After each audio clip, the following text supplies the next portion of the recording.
Superintendent, you're on with the report. Awesome.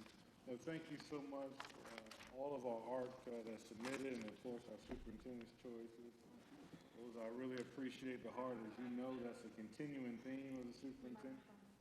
That's a continuing theme of the superintendent, so we certainly appreciate that and love to see it on display at our central office. So thank you and congratulations to parent, little brother. I really appreciate all of the family support. We would like to also, in our celebrations, thank our principals. October is National Principals Month, and we really appreciate our principals. We're using the hashtag #ThankAPrincipal. There was a recent study released that talked about the impact. We know that the teacher in the classroom, a great teacher in the classroom, is the #1 thing you can do to improve the outcomes of a child. But to have a great principal also increases that outcome. And these great principals were found in the study to do 4 things. They can engage instructionally with teachers. They can build a great school climate.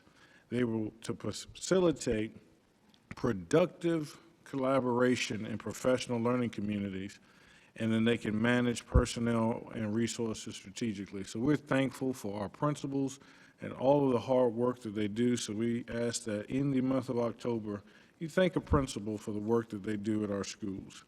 We are a system. This is the philosophy that I continue to drive home in terms of what our vision, mission, and outcomes are.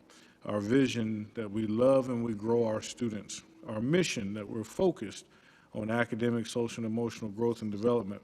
And we articulate that through this umbrella protection for the whole child, so that child can cross a bridge to success. We're going to measure our outcomes of loving and growing through our strategic plan. Next year, we'll be led through a accreditation with Cognia, and we're going to continue to go back to our strategic plan. So we want to make sure our system outcomes of school climate, teacher administrative quality, student achievement, and gifted and talented strategies are always at the forefront. I want to focus on the end of this loop, and that's the feedback loop, specifically drilling into our parent survey results. We asked our parents of our strategic plan items, and we had 7 of these strategic plan concerns, from bullying, facilities, partnering and engaging families, school safety, school-wide expectations, social emotional development, strategies and student achievement. Which of these were most important, first choice important, second choice important, and third choice important? And we see that overall school safety is the #1 issue that our parents who responded to this survey want us to address. And so we are planning through the Office of Communications and through Student Services and planning an additional workshop. You'll know that Shatter the Glass is coming out October, but in November we're excited to bring a national expert in threat assessments for our parents.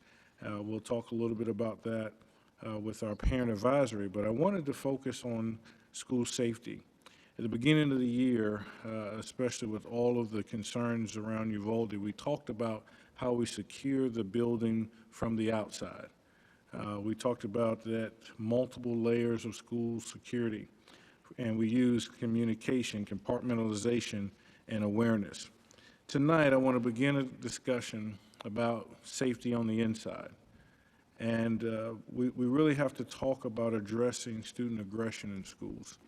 It is something that we must deal with. It's not the most pleasant conversation to have, but it's a conversation that we need to address. This ranges from things such as peer conflict, bullying, fighting, hazing, harassment, assault. We saw in our district from fiscal year 20 to FY 21 a 4x increase in the number of expulsions. So this is something that we want to get ahead of, and we want to respond with evidence-based, peer-reviewed strategies that will address what we're seeing in our schools and what we're seeing in our communities. What are the models? What does the research say? The research says that you should have a continuum of care, which includes prevention, intervention, and recovery. Any thing that we're doing in terms of addressing these behaviors should have a continuum for prevention, intervention, and recovery. We focus a lot on intervention. When something happens, when bullying happens, when an issue of student conflict happens, what do? And we have things like the Stop It app. We have our behavior code.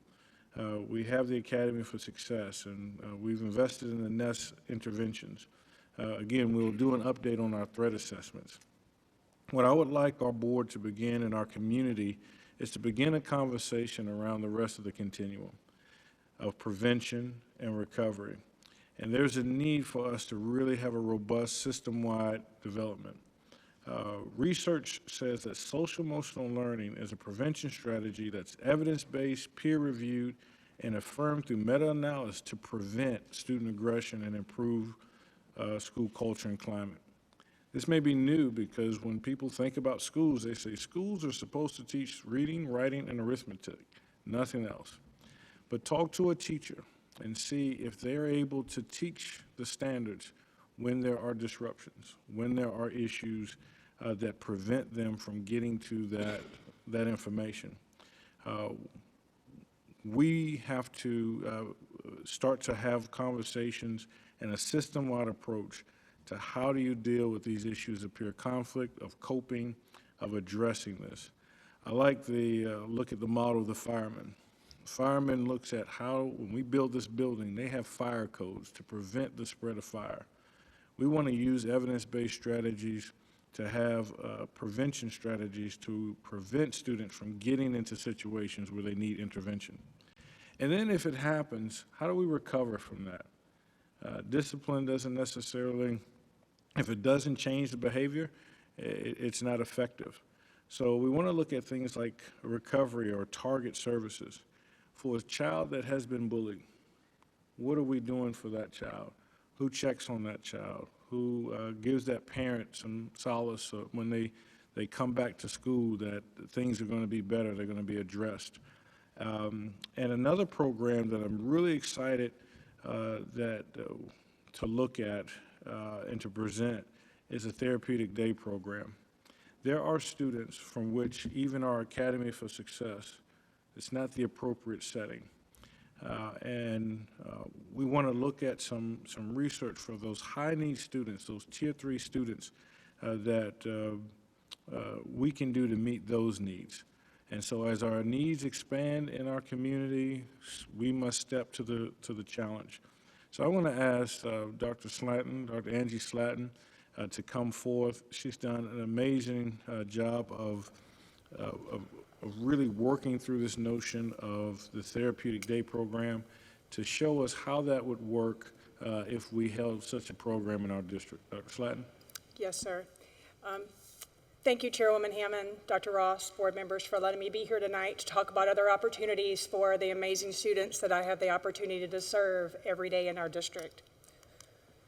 So Therapeutic Day Programs are programs for a very, very small group of students. So when Dr. Ross just mentioned that pyramid approach, you're really talking about the very, very tip of that pyramid of students that may need something like a Therapeutic Day Program. It should be a blend of academic, vocational, behavioral supports. It should provide mental health supports to students with serious behavioral challenges. So these are students that just are simply not seeing the success that we want them to see in the general education setting, or in, like Dr. Ross mentioned, in a setting such as the Academy for Success. We really want an additional layer for those students that have every right to be at school and need to be at school with us every day, but need one more layer of support.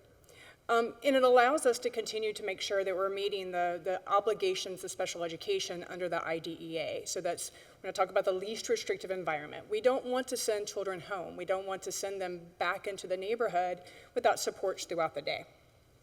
And this enables us to do that. So when you think about a Tier 3 student, these are some of the students that come to us with the most challenging behaviors, right? So we want to make sure that we are providing supports for these students but also for the training of staff, training for the staff to be able to serve these students as well. We know that these students need very individualized and small group supports. We know that they need academic and emotional needs. When a student exhibits challenging behaviors throughout his or her school career, there's gaps in learning. So we need to be able to target those specific gaps and close them for them.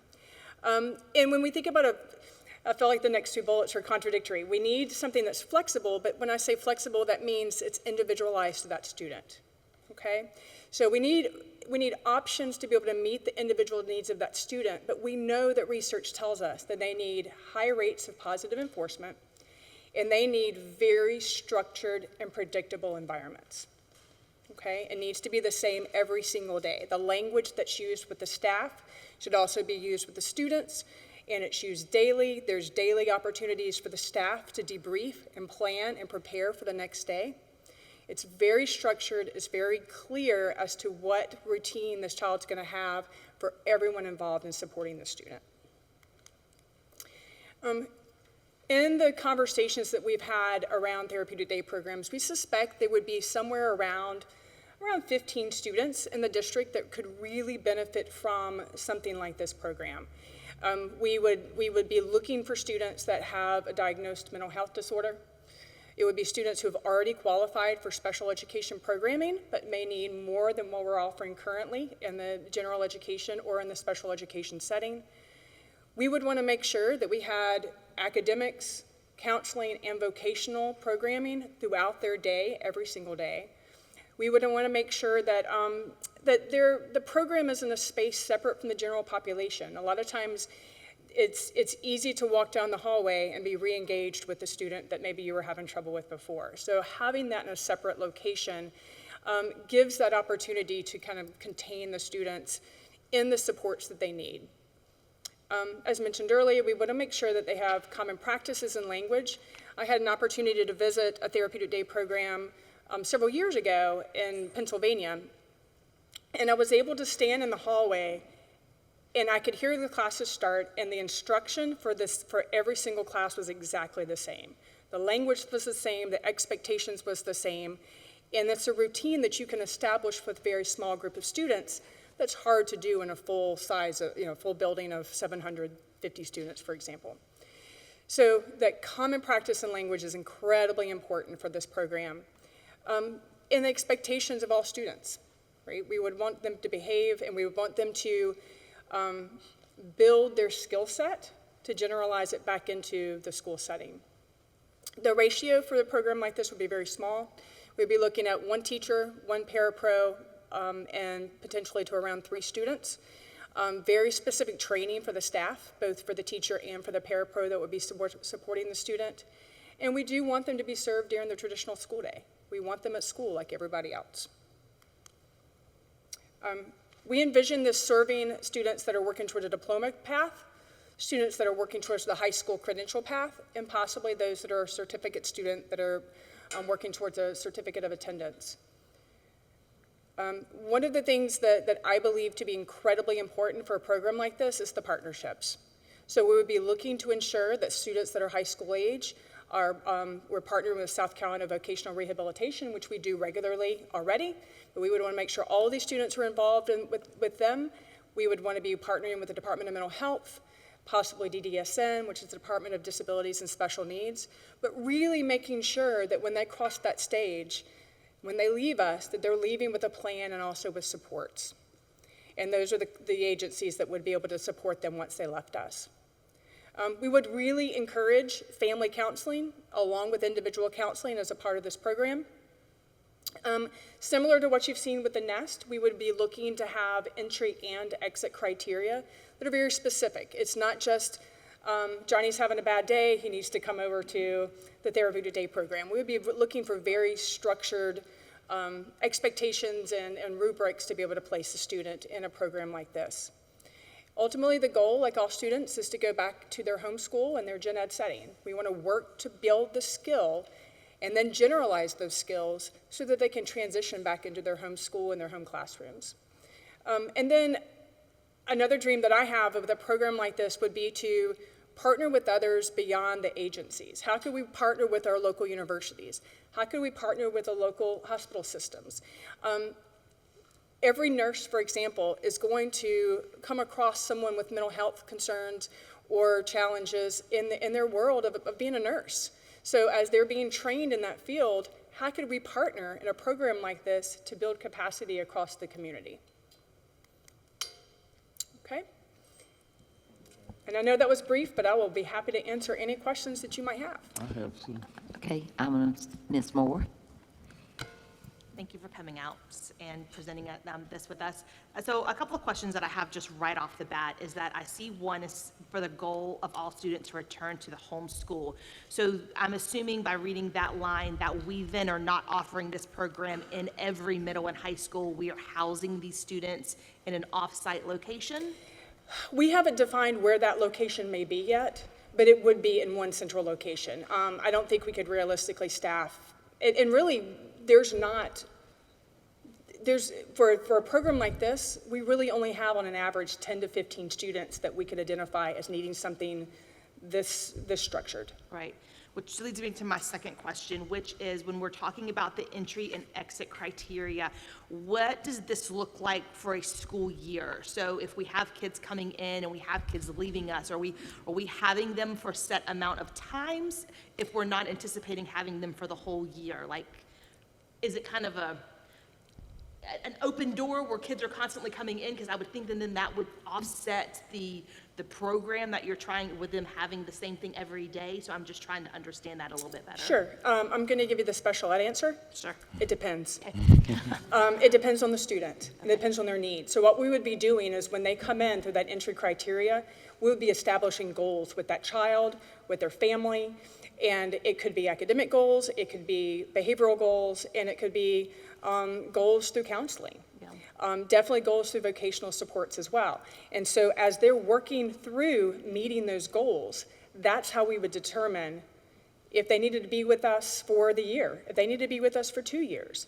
Where I like to think of some other programs being short-term, you know, and we say 4.5 weeks to 9 weeks, for example. I don't think you could do that with this program. Right. I think we would be looking at what the needs of the students were to determine the length of stay that they needed to be with us. Gotcha. And then my last question, you guys don't hit me.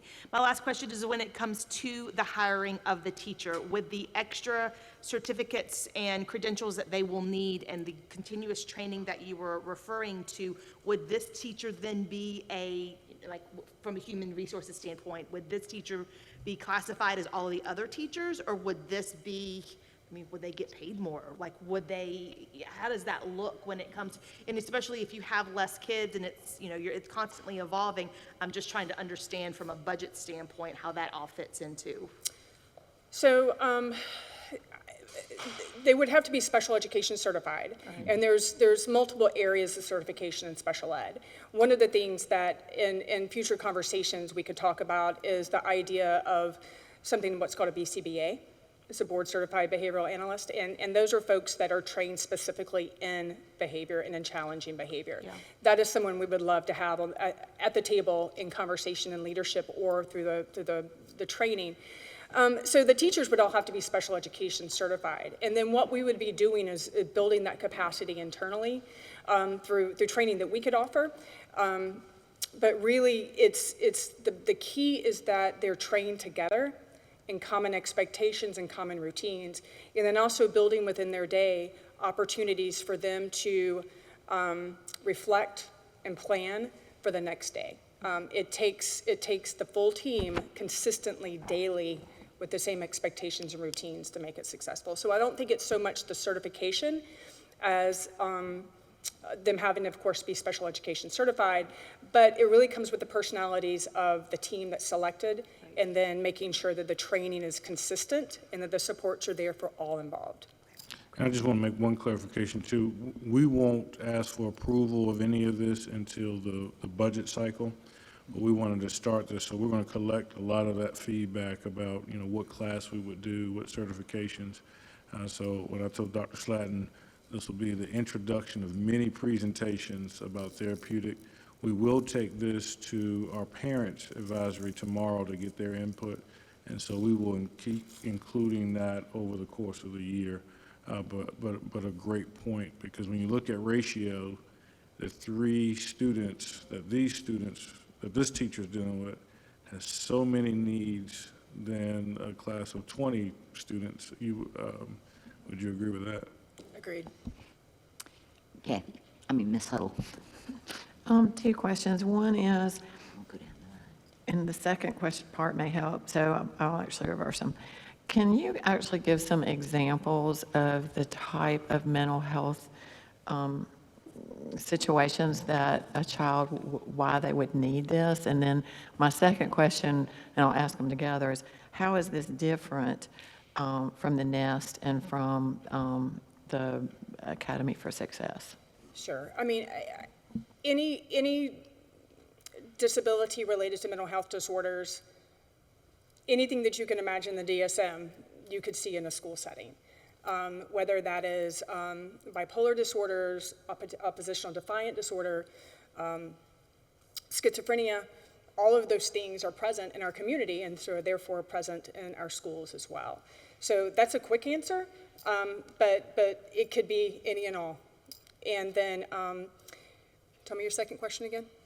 The difference between this The and NEST. the NEST and the Academy for Success. Yes, ma'am. The NEST is a general education program. So while we do have some special education students present in that program, and yes, we consider those to be 3A, it's almost like there's another tip to that, that's a 3B. So these are students that we recognize that have the behavioral challenges, the mental health disorders that are going to lead to continued challenging situations for them even after they leave high school. So it is more significant in the mental health side of things versus behavioral side. And then for the academy, very often the academy are students who are placed there due to a recommendation for expulsion, that type of thing. And these are students that maybe would have already attended the academy and still were not seeing the success that we wanted them to see, and this would be an additional layer beyond that. Okay. Mr. Lovelace. Dr. Slayton, I suppose that listening to your conversation there, that any potential candidate would have to have a diagnosis from a medical expert, since you used schizophrenia and things like that. I mean, we're not qualified to make those. Yes, sir, that is correct. We Okay. would, and that is where that partnership with Department of Mental Health, it's not uncommon for us to be in partnership with pediatricians and working with them, with counselors in the community.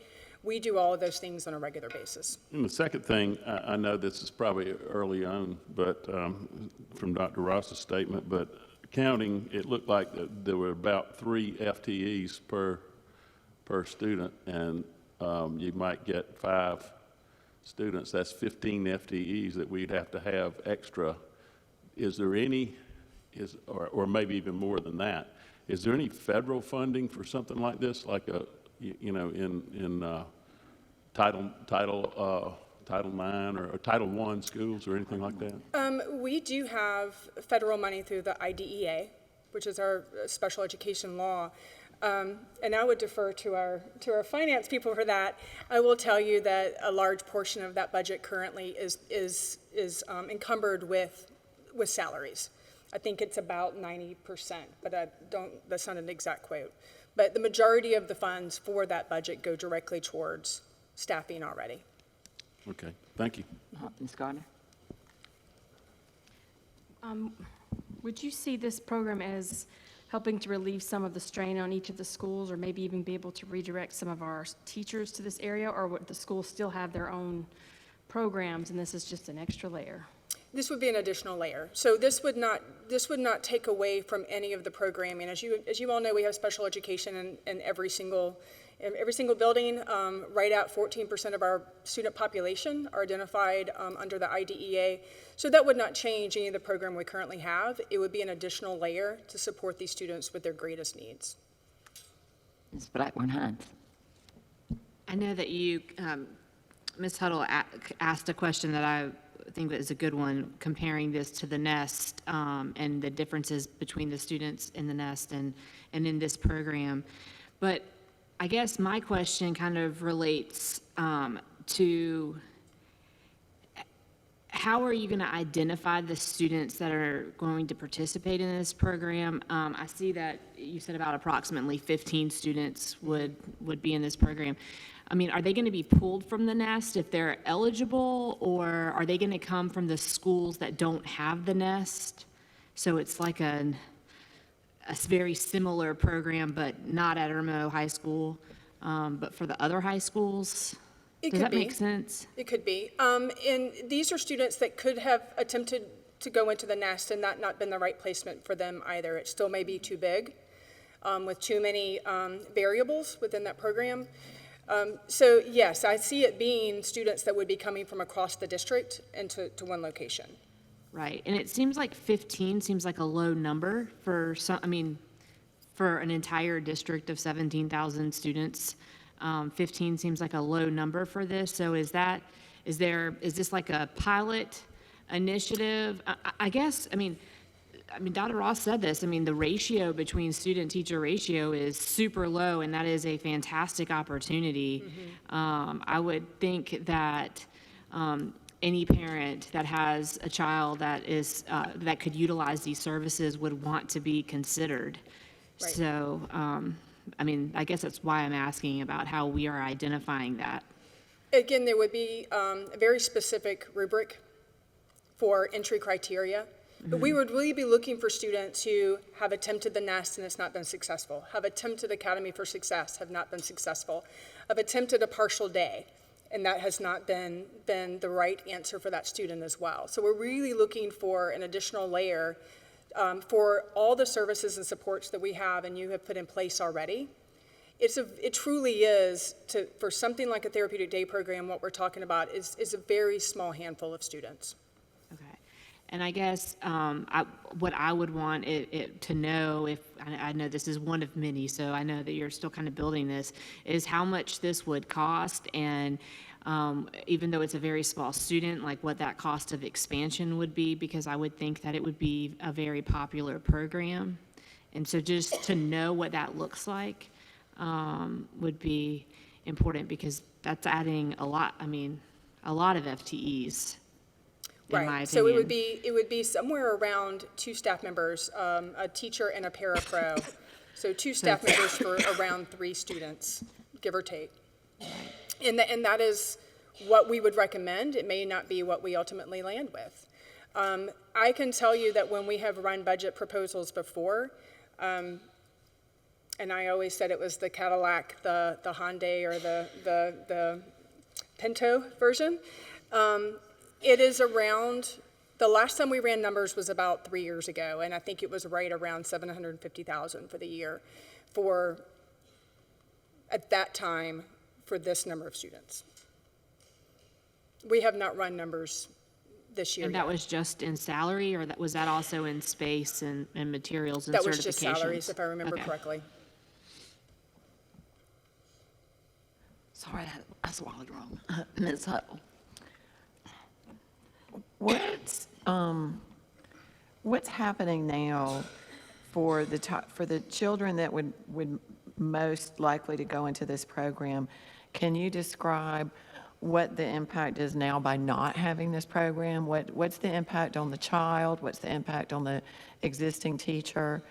So how would you describe that? And I know they're all different, but, you know, what we're saying is we need this expensive, I mean, but, Very. you know, program, so it'd be helpful to understand why. What are the problems that we're solving?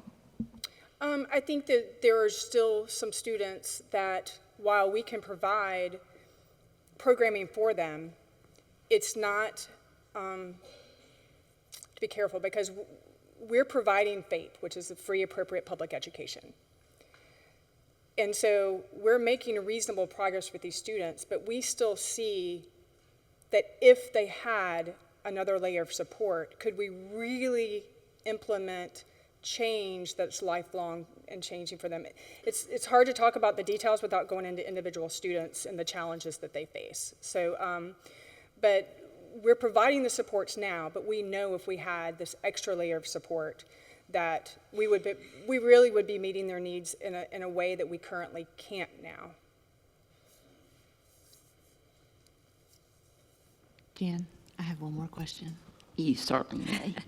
Okay, I guess some of the reason why I'm asking these questions is because I think this is very important, and I definitely, we have talked ad nauseum about mental health in our schools. But when I see a specialized program like this that is where you must qualify for SPED services, I can't help but think of students that may have other diagnoses like Down syndrome. I know that there are several parents in our district that really want to make sure that their kids with Down syndrome get a diploma and not a certificate.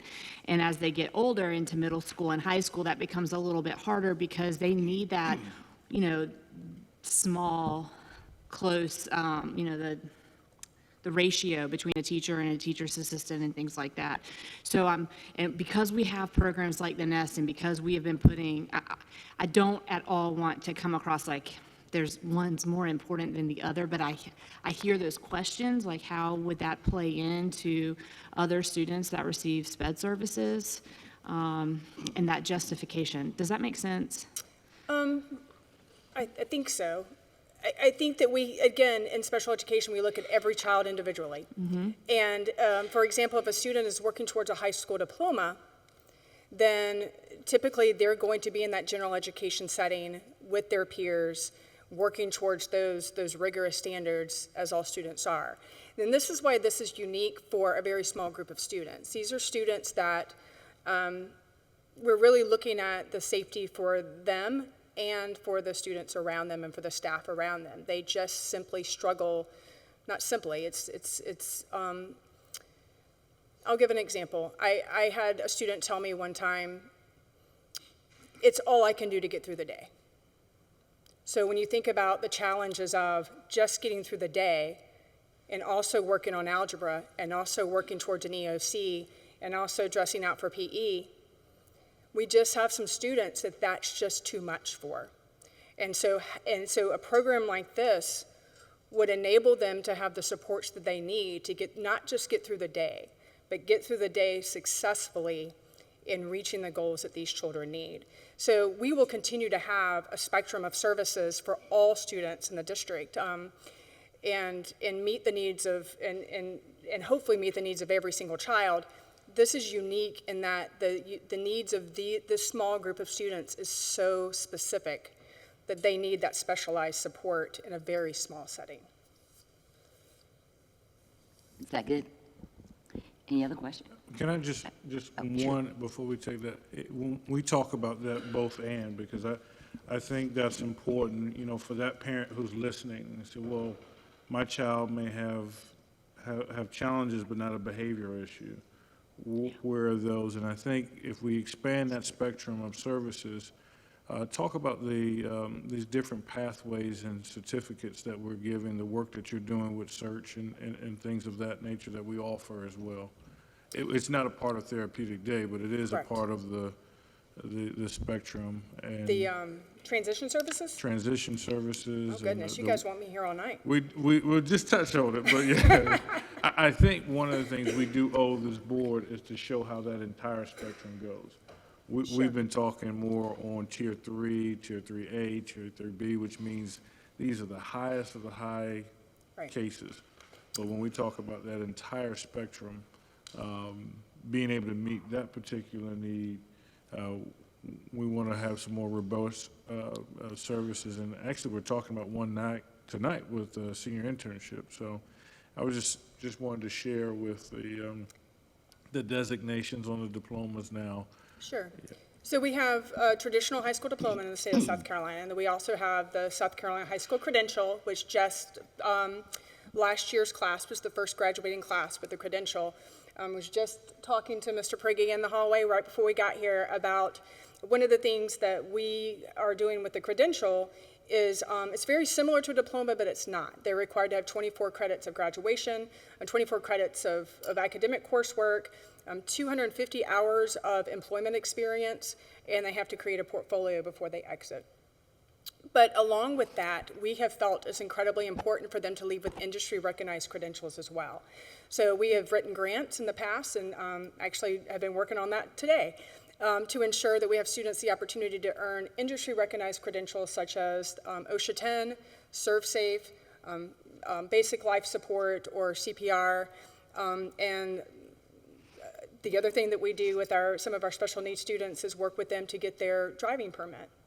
We're able to offer that test, and then they're able to go to the DMV and get that permit. So while we have the credential that's state recognized, we have worked very hard in District 5 to take that above and beyond what the requirements are so that it's industry recognized credentialing when they're leaving with us as well. And as you all know, we've got Project Search that's going on for a very select group of students as well. And we're in the process right now of trying to recruit students for a BOOM project for next year. We continue to want to grow that project in partnership with Midlands Tech and Voc Rehab and other area districts as well. Ms. Moore, you had a question. No, it wasn't necessarily a question more than just for Ms. Blackburn-Hines. I feel like one thing that we need to do is allow people to better understand what SPED is and what kids fall into those classrooms. So as her question was, a child with Down syndrome and how would their needs be met? In a lot of our classes, correct me if I'm wrong, we have a mixture of kids. So therefore, removing the one child who particularly has these needs where they need that one-on-one will then help the teacher to better focus on the other kids that are in there because they could essentially be taking a lot of his or her time in ways that they're not then able to give to the rest of the class. So when we use the word SPED, we need to everybody, any people who are listening, understand that that word covers a lot of different niches and needs. And so Absolutely. we have a lot of different people in a class. I know, I totally agree. And I think what I was trying to, I absolutely agree. And I think that what I was trying to say is that there are certain special needs that require more individualized attention. And because I said the word Down syndrome, I'm going to say, a lot of parents that have children with Down syndrome, they don't want their child to get a certificate. They want them to be able to get a diploma. And that takes a little bit more extra time from a teacher to get them to that point. And so when we talk about being in a class that would allow them to get a diploma and they weren't able to have a ratio that would best benefit their child, by law, we have to provide every student an education and an opportunity to get a diploma, and that's why a lot of parents feel like they have to pay to get advocates. So that's why I was asking that question. I understand that this is a specialized program, but I just wanted to know how that was thrown into that consideration. Sure, and I'll show one more data point with you that I think is really important, and this is a celebration of the staff of each of our schools, is for our special education students, make sure I can get the numbers right, around, and I did not pull this data directly, but it's around 65% of our students that are identified with an IEP or special education are in the general education setting for 80% or more of their day. Our special ed kids are in the gen ed setting right where they should be. Whenever that's possible, that's our ultimate goal for every single student. And then we have that spectrum of services for students that's not quite where they need to be, but so we have those other programming in place as well. But the majority of our students are in the gen ed setting for the majority of their day. I'll take Mr. Lovelace. I just wanted to ask you, I've become kind of the de facto board member for the BOOM program since I'm in the construction business, and I go to their graduations every year, and I think I've been to 4, I believe, except for I've been to 4. And I was wondering, our district doesn't seem to have the number of graduates that the other districts, I think it's Richland 1, Lexington 1, maybe and Richland 2. I think there's 4 districts involved in it. Anyway, I was wondering, is there a way, just that we could help, the board members could help market that program because it's such a great little program for, and the kids are just absolutely, the building industry is behind it. They're getting jobs for them and so forth. Is there a way that we could market or help market? We are working on that currently. One of the challenges that we have with BOOM is one, the recruitment for it. They have to be 18 going into the class, so sometimes we don't have many students that are 18 or older. So that's one challenge, but you're right, that's been a concern of mine as well, is why can't we get more students who are interested in this program? So we're in the recruitment phase now for our January class to start. We, actually, that was another thing I mentioned to the center tonight, was if there was a chance that we could do a field trip here so that the students who may be of interest to that program could visit the center construction classroom. Maybe they could build a birdhouse, something very simple to get them exposed. We've already been working, spoke with BIA just yesterday. Mr. Beckley is setting up a field experience for us, which we do every year. We'll be going to a construction site to visit. It is a question I have as well as to why we can't get more students engaged in that field. And the ones that have completed the last 2 years have completed Boom, and then they've gone on to Project Search, and both are competitively employed in that industry. So it works. We just have to get more students that show interest in it. Project Search, I think, is the one that is involved with Prisma. Yes, sir. Okay, and we, those students seem very motivated, and Prisma's to be, to congratulate for all the effort that they put into that. So we have 2 different programs going on, one in the construction and one in health sciences, I believe, don't we? Right. They can, Project Search, they take on multiple internships throughout the campus. Yes. Thank you. Ms. Gardner had a question. Yeah, I just wanted to say too, it's just one of the best things as a board member that I've gotten to do is attend those graduations. They're the best feel-good thing that you can go to see the wonderful work that our district is doing, and also with the students and their families, and it's wonderful. So anyway, I just had to say that. But my question is, going back to the Therapeutic Day Program, I guess I need to have a correction or maybe just clarification. I would assume that these very select students would be the students that have a special education pathway, but maybe also have a discipline issue, so it makes it where they're not able to stay in their own classroom setting. Would that be more of the type of student, or are we not putting the discipline factor into this also? Oh, I think it would be more of the behavioral challenges that potentially lead to discipline. Is that good? I've waited since we've had so many good questions. The only thing I would say, I really understand all this as a teacher, because we do blend these kids into our class, and you've made a good point how it does take a lot of the time for the regular teacher. I was just going to suggest or ask you, since we do have a virtual program, we have several children, of course, I get to read the records that I teach, and some of them have opted for the virtual because if it's an anxiety disorder.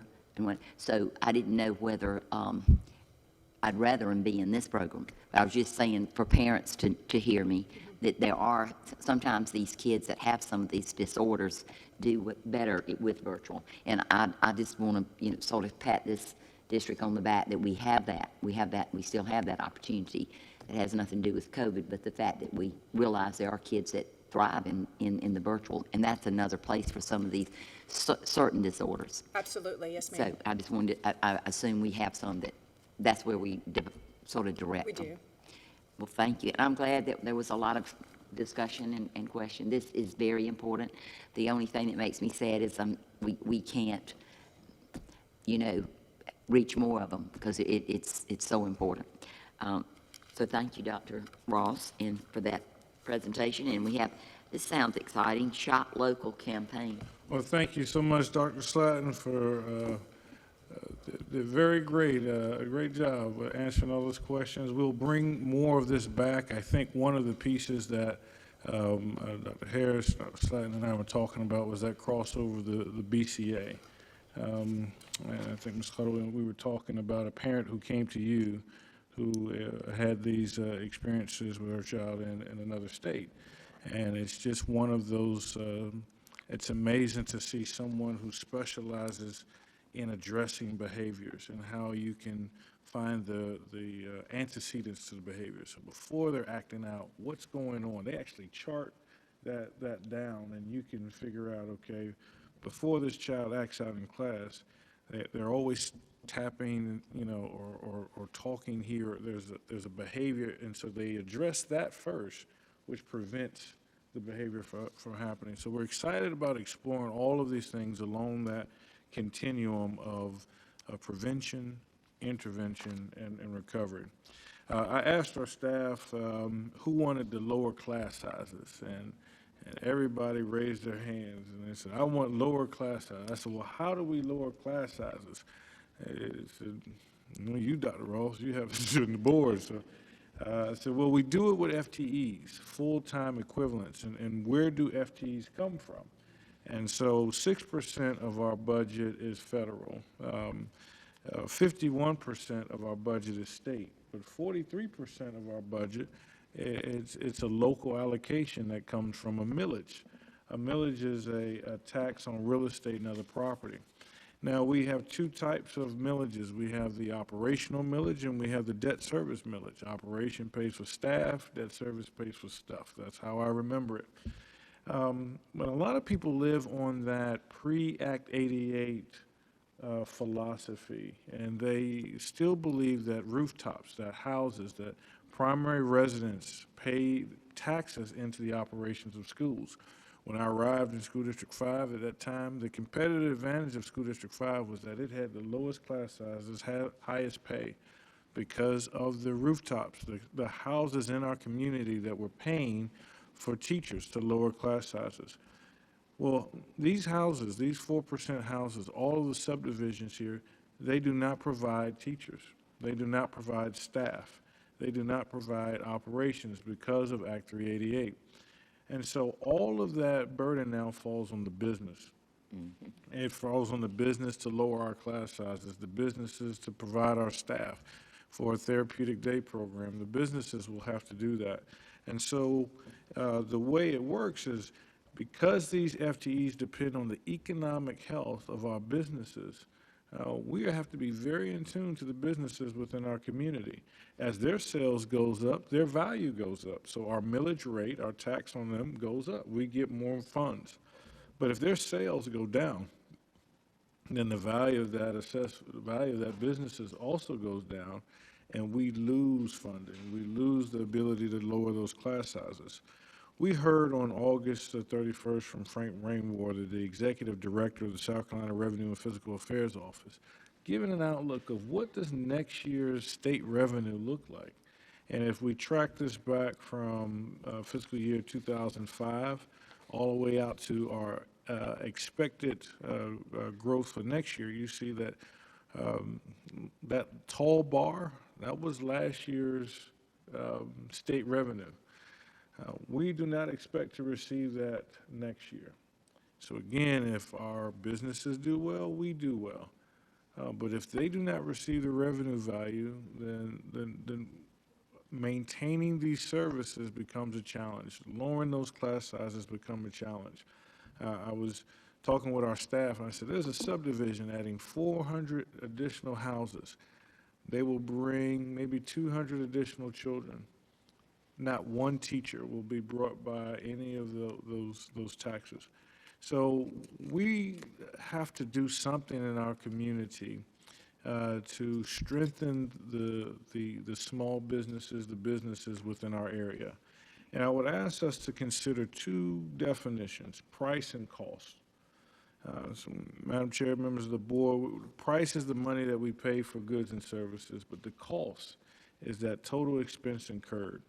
For vendor A, which is outside of our school zone, the price might be low, but because there's no return in revenue or taxes, the price might be low, but the cost is high. But for vendor B, inside of our lines, the price might be higher, but there's a lower cost because that dollar stays within our community and it comes back to our schools. It is so serious.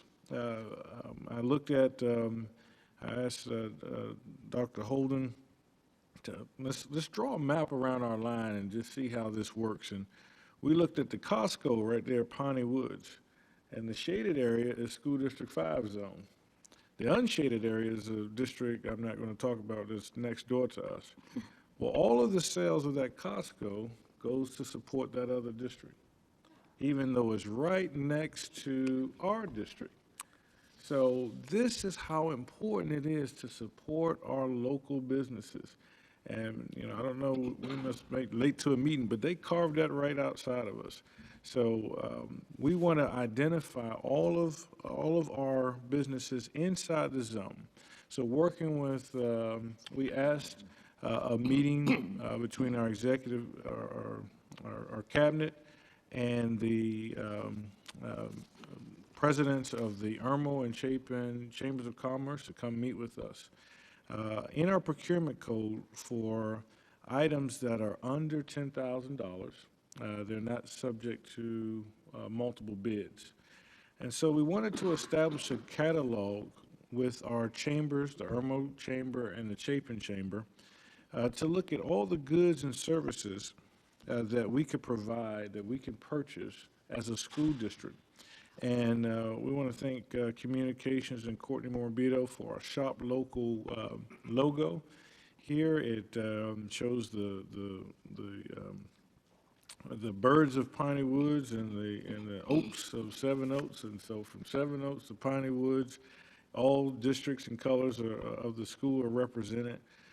But it was to allow our parents to know, if you're in a community and you see this Shop Local tag, that supports our schools. That's how we keep our class sizes low. That's how we maintain our competitive advantage. We asked all the principals and bookkeepers to compile a list of goods and services that we could share with the Chapin and Irmo Chambers of Commerce.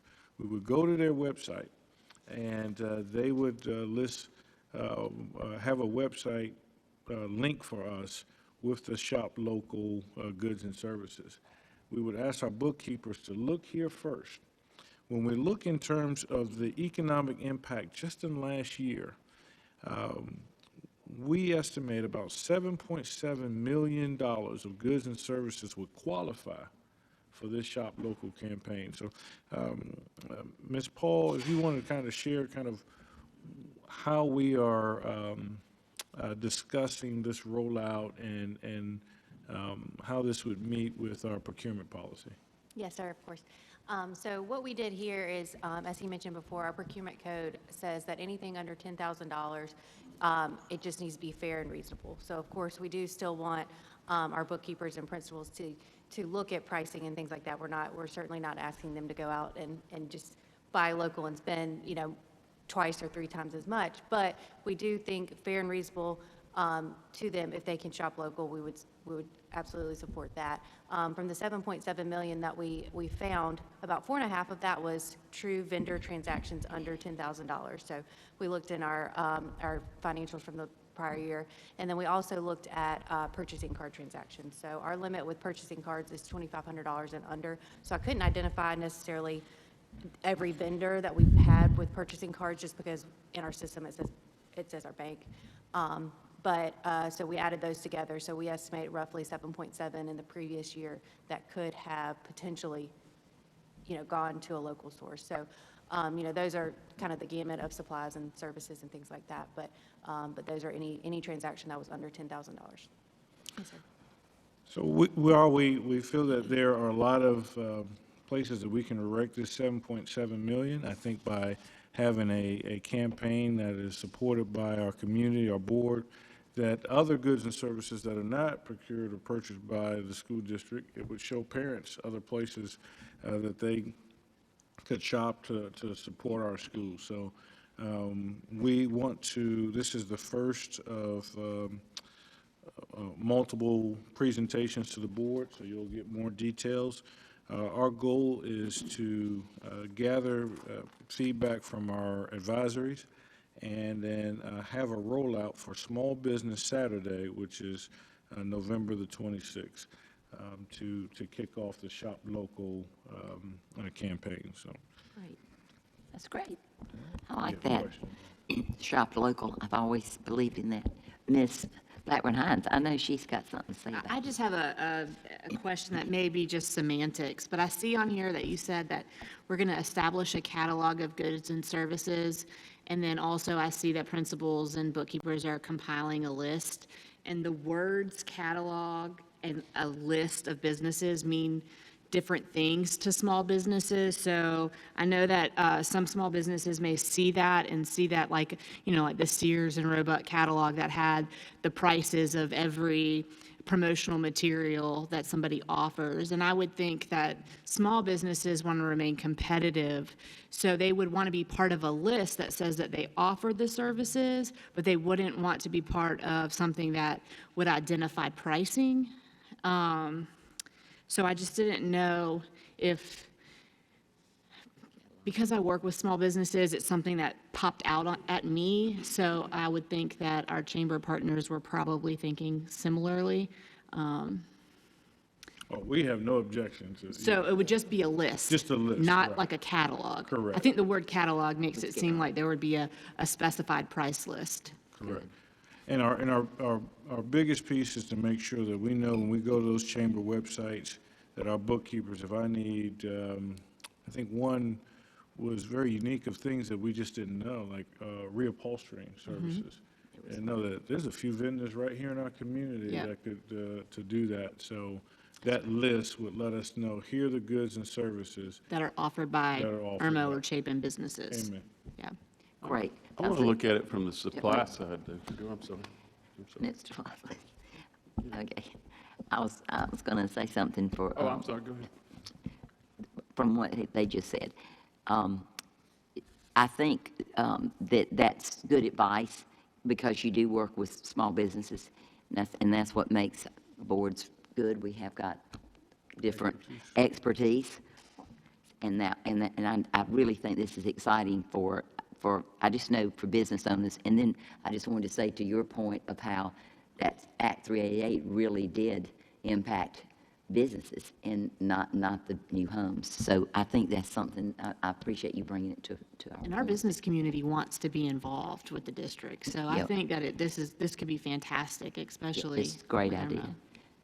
Yeah, I got to teach all my board, they're supposed to do this, but they don't do this. Okay, so your turn now. Mr. Lopez. But this, can we get rather than a catalog of the businesses, what about the other side of the opportunities that are not being served by our local markets because they don't know about, the opportunities? I mean, there are a lot of online businesses that might very well be able to supply things for the school district that or business opportunities that somebody might be able to get into in our community that would serve us and put the money back in here in this,